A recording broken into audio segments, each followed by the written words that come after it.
So good morning dear students, welcome back in HWA current affairs classes. आज हम लोग पढ़ने वाले हैं 1 मार्च का करंट अफेयर। जैसा कि आप सभी को पता होगा कि फरवरी का महीना जो है वो ख़त्म हो चुका है। तो मैंने यहाँ पे जितने भी क्वेश्चन लिए हैं सारे इंपॉर्टेंट हैं, सेलेक्टिव हैं। और इन क्वेश्चन के साथ में जितने भी मैं स्टैटिक जीके के पॉइंट कवर कराता हूँ, करंट के पॉइंट कवर कराता हूँ, बड़े ही ध्यान से सुना करो, क्योंकि कोई भी पॉइंट, कोई भी क्वेश्चन आपके एग्जाम में आ सकता है। और मेन इंपॉर्टेंट बात क्या है कि क्लास बहुत ही कम टाइम में होती है और जिससे आपका अच्छा सा रिवीजन भी हो जाता है और चीज़ें आपकी तैयार भी हो जाती हैं। और मेन मकसद है कि आपका टाइम बच जाता है। तो वीडियो को लास्ट तक ज़रूर देखें। लास्ट में मैंने जो क्वेश्चन आपसे पूछा है उसका आंसर भी देने की कोशिश करें। तो चलिए शुरू करते हैं 1 मार्च 2025 का करंट अफेयर। पहला क्वेश्चन है आपके सामने, हाल ही में सेबी के 11वें अध्यक्ष के रूप में किसे नियुक्त किया गया है? तो ये बने हैं तुहिनकांत पांडे। आप सभी को पता होगा कि तुहिनकांत पांडे हमारे जो है फाइनेंस सेक्रेटरी भी हैं और ये अभी सेबी के 11वें अध्यक्ष भी बन चुके हैं। अब बात करते हैं कि सेबी के अभी ये अध्यक्ष बने, तो इससे पहले कौन था? माधवीपुरी बुच थी, जो कि 10वें नंबर की थी और ये प्रथम महिला थी सेबी के अध्यक्ष। बात करते हैं सेबी की, तो इसकी फुल फॉर्म होती है security and exchange board of India, जिसकी स्थापना होती है 1988 में और इसे आधिकारिक रूप से मान्यता दी गई 1992 में।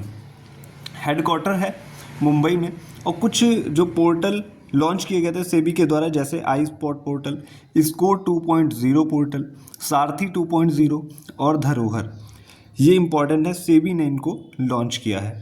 अब हम बात कर लेते हैं कुछ महत्वपूर्ण नियुक्तियों की। तो बात करते हैं कुछ महत्वपूर्ण नियुक्तियां कौन कौन सी हैं। आरबीआई के अभी नए गवर्नर कौन बने हैं? संजय मल्होत्रा बन चुके हैं, जो कि 26वें नंबर के हैं। मुख्य चुनाव आयुक्त कौन है? ज्ञानेश कुमार हैं, ये भी 26वें नंबर के हैं। चुनाव आयुक्त कौन है? विवेक जोशी हैं। और पीएम मोदी के प्रधान सचिव अभी कौन बने? तो ये बन गए शक्तिकांत दास और पीके मिश्रा भी हैं। तो ये थी महत्वपूर्ण कुछ नियुक्तियाँ जो आपके एग्जाम में आ सकती हैं। तो अब हम चलते हैं अपने दूसरे क्वेश्चन की तरफ। तो सेकंड क्वेश्चन आप सभी के सामने है, हाल ही में हेरत उत्सव कहाँ मनाया गया? तो आप सभी को पता होगा कि हेरत उत्सव जो है वो मनाया जाता है जम्मू कश्मीर में, या कश्मीरी पंडितों के द्वारा मनाया जाता है और हेरत का अर्थ होता है रात्रि। अब हम बात कर लेते हैं, जम्मू कश्मीर की बात हुई है तो इसकी कैपिटल है, 2 कैपिटल हैं, श्रीनगर और जम्मू। श्रीनगर जो है समर कैपिटल है और जम्मू जो है वो विंटर कैपिटल है। अब इसके लेफ्टिनेंट गवर्नर कौन है? वो है मनोज सिन्हा और यहाँ के चीफ मिनिस्टर कौन है? उमर अब्दुल्ला। बात कर लेते हैं जम्मू कश्मीर के जो इम्पोर्टेंट फेस्टिवल्स हैं, हेरत फेस्टिवल, कंचोद महोत्सव, खीर भवानी मेला, चिनार बुक फेस्टिवल। बात कर लेते हैं कुछ इंपॉर्टेंट नेशनल पार्क की, जैसे Dachigam national park, Kishtwar national park और सलीम अली नेशनल पार्क। और एक इम्पॉर्टेंट पॉइंट और है, इसे मैंने स्टार मार्क कर रखा है, जैसे कि 69th डिवीज़न अभी प्रस्तावित हुआ है, जम्मू डिवीज़न। अगर एग्जाम में क्वेश्चन आता है कि वर्तमान में कितने डिवीज़न है रेलवे में, तो आपको लगाना है 68, लेकिन 69th अभी प्रस्तावित है। जब ये ऑफिशियली रूप से बन के तैयार हो जाएगा तो टोटल डिवीज़न की संख्या हो जाएगी 69। तो चलते हैं नेक्स्ट पेज की तरफ, क्वेश्चन नंबर 3 पे। तो हम लोग आ चुके हैं क्वेश्चन नंबर 3 पे। थर्ड क्वेश्चन क्या है, हाल ही में तीसरी SABA साबा महिला चैंपियनशिप 2025 किसने जीती? तो ये जीती है इंडिया ने। SABA साबा की बात करें तो इसकी फुल फॉर्म होती है South Asian Basketball Association. Edition कौन सा है? एडिशन है 3rd। डेट यानी कि 23 से 26 फरवरी 2025 के मध्य होता है। प्लेस क्या है? स्थान किस स्थान पे होता है? तो KD Jadhav indoor stadium New Delhi में इसका आयोजन होता है। और इसमें हारा कौन? हारा है मालदीव। इसमें केवल 3 टीमों ने हिस्सा लिया था, भारत, मालदीव और नेपाल ने। तो ये था अपना 3rd क्वेश्चन। अब हम बात कर लेते हैं 4th क्वेश्चन की। तो 4th क्वेश्चन आप सभी के सामने है, हाल ही में रक्षा मंत्री राजनाथ सिंह ने रक्षा मंत्रालय की द्विवार्षिक हिंदी पत्रिका लॉन्च की है, उसका नाम क्या है? तो उसका नाम है सशक्त भारत। इस पत्रिका में रक्षा मंत्रालय के कर्मचारियों की कविताएं, लेख व विचार शामिल होंगे। अब हम कुछ इंपॉर्टेंट पॉइंट भी डिस्कस कर लेते हैं, जैसे कि पहला हिंदी न्यूज़पेपर कौन सा था? उसका नाम था उदंड मार्तंड, जिसको 1826 में लॉन्च किया गया था। और इंडिया का पहला न्यूज़पेपर कौन सा था? तो बंगाल गजट था, जिसको 1780 में पब्लिश किया गया था। तो ये दोनों क्वेश्चंस भी आपके लिए मोस्ट इंपॉर्टेंट है। अक्सर एग्जामिनर आपसे बहुत पुराने भी क्वेश्चन पूछ लेता है एग्जाम में। तो अब हम चलते हैं अपने 5th नंबर के क्वेश्चन की तरफ। तो 5th नंबर का क्वेश्चन आप सभी के सामने है। हाल ही में भारत कलिंग कॉन्फ्रेंस 2025 का आयोजन कहाँ किया गया? तो इसका आयोजन किया गया है मुंबई में। और उद्घाटन किसने किया? उद्घाटन किया है पीयूष गोयल ने, जो कि हमारे वाणिज्य मंत्री हैं। आयोजनकर्ता कौन है? Chamber of commerce and industry. Theme क्या है इस बार की? विकसित भारत 2047 का मार्ग, सभी के लिए समृद्धि की ओर अग्रसर। ये था इस बार का थीम। तो थीम भी आप ज़रूर याद रखा करो। अगर कोई दिवस है, कोई भी चीज़ है, उसकी थीम याद रखना बहुत ज़रूरी है, क्योंकि एग्जामिनर आपसे थीम्स पे भी क्वेश्चन पूछता है। 5th क्वेश्चन फिनिश होने के बाद चलते हैं 6th क्वेश्चन की तरफ। तो ये है आपके सामने 6ठे नंबर का क्वेश्चन। क्या है? हाल ही में राष्ट्रीय विज्ञान दिवस कब मनाया गया? तो ये मनाया गया है 28 फरवरी को। आप सभी को पता होगा कि सीवी रमन ने 28 फरवरी 1928 को रमन इफेक्ट की खोज की थी। इसके लिए इनको 1930 में नोबेल प्राइज मिला, और भारत में इनको 1954 में भारत रत्न, जो कि भारत का सर्वोच्च नागरिक सम्मान होता है, ये दिया गया। और थीम क्या है इस बार की? विकसित भारत हेतु विज्ञान और नवाचार में वैश्विक नेतृत्व के लिए भारतीय युवाओं को सशक्त बनाना, ये इस बार की थीम है। अब हम चलते हैं 7th क्वेश्चन की तरफ। तो हम लोग आ चुके हैं अपने नेक्स्ट पेज पे। क्वेश्चन नंबर 7 को डिस्कस कर लेते हैं। किस राज्य या यूटी की पुलिस ने EFIR दर्ज की है? FIR की देखिए फुल फॉर्म होती है फर्स्ट इंफॉर्मेशन रिपोर्ट, ये आप सभी को पता होगा। तो अभी जम्मू कश्मीर राज्य में जो है ऐसा केस सामने आया जहां पे EFIR दर्ज की गई है। बात करते हैं ये EFIR कहां दर्ज की गई है? तो ये दर्ज की गई है बिलगाम पुलिस स्टेशन में।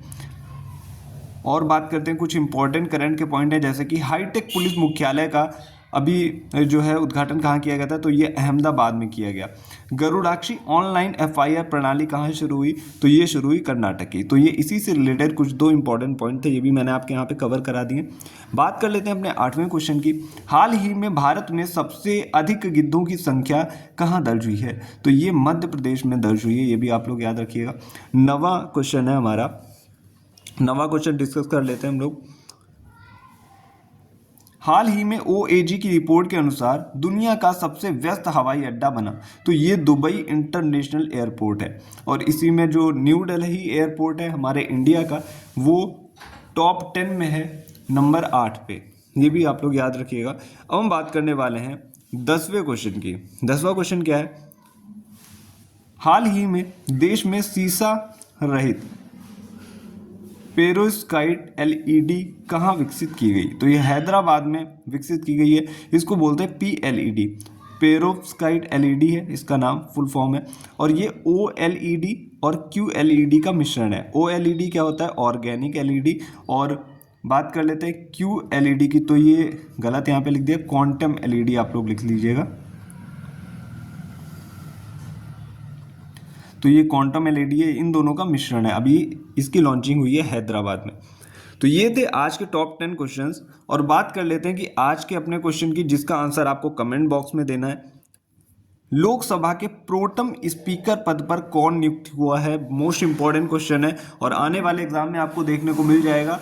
अब हम लोग रिवाइज कर लेते हैं 1 लाइनर 10 क्वेश्चंस को। तो ये हैं आज के टॉप 10 क्वेश्चंस। आज मैंने क्वेश्चंस को नोट डाउन नहीं किया है, आज आपको मैं प्रीवियस क्वेश्चंस का ही रिवीजन करा रहा हूँ। पहला क्वेश्चन है आपके सामने, यामिनी कृष्णमूर्ति का संबंध किससे है? इनका अभी हाल ही में देहांत हो गया था। तो ये संबंधित है कुचिपुड़ी और भरतनाट्यम से। सेकेंड नंबर का क्वेश्चन है, पेरिस ओलंपिक 2024 का शुभंकर क्या है? तो ओलंपिक फ्रीज जो है इसका शुभंकर है। तीसरा क्वेश्चन है, देश का पहला भूमिगत संग्रहालय का उद्घाटन कहाँ हुआ? तो ये होता है न्यू दिल्ली में। 4th नंबर का क्वेश्चन है, UPSC का नया अध्यक्ष किसे चुना गया? तो ये डॉक्टर मनोज सोनी जो है वो बन चुके हैं UPSC के नए अध्यक्ष। AI चैटबोट सेवा किसने लॉन्च की है? तो लॉन्च की है सेवी ने। पुस्तक कॉल ऑफ द गिर के लेखक कौन है? तो वो है परिमल नाथवानी। अगला क्वेश्चन है, चौथे राष्ट्रीय हिंदी विज्ञान सम्मेलन 2024 का आयोजन कहाँ हुआ? तो ये भोपाल में हुआ।